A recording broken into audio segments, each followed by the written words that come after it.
Welcome back to the Sports Source. This segment of our show is brought to you by the Topoco Lodge. Now, the Lodge sits just across the North Carolina state line, and their governor has called for more shutdowns than ours has to this point. So the Lodge, for all intents and purposes, to Tennessee folks, is closed at the moment.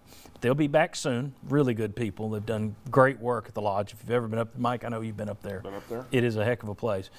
One of many local businesses impacted by this, and we certainly send our support to them. And when things get back to normal, when they open up, I encourage you to get up there and see the Topoco Lodge, because they have done so much hard work at that place, and they put so much into it and so much pride into it that they deserve our business, the Topoco Lodge. All right.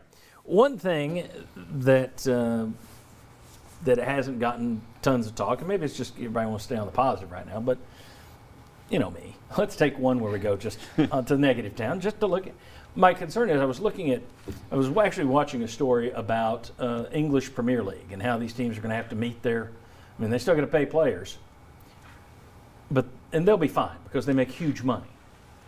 But Division II, Division III, Division IV, the small town teams, how do they survive? And it got me thinking, you know, you've already had the minor league baseball system say, all right, we're going to need help paying our players.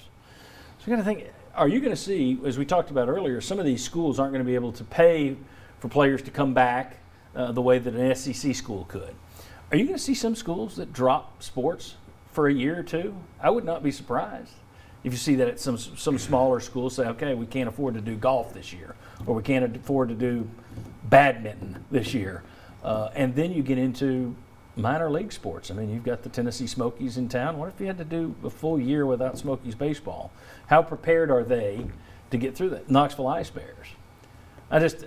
I worry about some of the smaller sports. Am I worrying too much at this point? No, I think that's all on the table. I think all of us have seen so many unexpected elements from this already, and there's a lot more to come that we hadn't sat down and saw happening, that I think anything like that's on the table, at least temporarily. I Right. can't imagine the Ice Bears are going to go out of business and go away forever, but there may be a time where hope not, but there may be a time where leagues like that have to shut down for a year. Yeah, and I wonder about leagues, you know, like the NHL, MLS. I think they've expanded too much. We've seen that happen with the NHL before. They have this big balloon, and then it pops, and you lose a bunch of franchises. Nashville's team just debuted a couple of weeks ago. Yeah. Wouldn't surprise me, and that's a league that's expanding. No knock on the MLS, hope they do well. It's expanding way too fast. That's not, you don't need to be adding 4 teams every year for 15 straight years. That's not a good business model. That seems to me that's a league that's saying we need more ownership fees. Get somebody. The USFL did that and it didn't work. But I wonder about leagues contracting. Yeah, like Mike said, I think everything's on the table. And you mentioned the biggest leagues. I mean, the NBA this week, there's talk of what are they going to do from a financial standpoint. They're going to be fine, but they're not going to be able to avoid all of this either. Major League Baseball is thinking about what measures do we take. Again, they'll be fine, but if the top leagues, the NBA, Major League Baseball, maybe the NFL, they're in the offseason, of course, if they're affected financially, well, then why would we think anybody else can avoid it as well? So leagues or teams or colleges that don't have the same kind of financial security, their concern has to be much greater. Well, it throws a wrench into all kinds of things. You're a fan of the now Las Vegas Raiders. That stadium isn't being worked on, I wouldn't think, right? If they shut down the construction on that stadium, will the stadium be ready for the fall, and where do the Raiders play if it's not Las Vegas? Yeah, the NFL draft has had all of the public events canceled. It won't be a public event, the draft itself, plus everything leading up to it. I'll say again, the NFL is going to be fine, but it doesn't mean that it will be in the same situation it planned to be financially. I read this morning, I think, that they've gone ahead and said they're going to do it in a studio. The draft will be in a studio. They should do the fantasy chat room. Right. I've seen that suggestion. I'm all in on it. Yeah. But there are all kinds of layers. I mean, another one, everybody's talked this week about Tom Brady to the Buccaneers.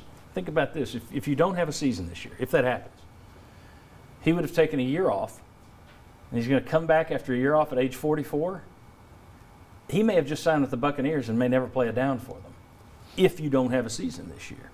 There's just so many layers to this thing, but we talked the negative layers there.